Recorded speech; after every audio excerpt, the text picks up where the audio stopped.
Hello! In this video I will show you how to change search engine into custom one on VIVO Y19s.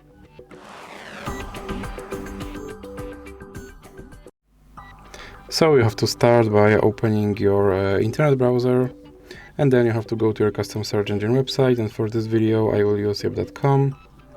And now you have to search something as your custom search engine.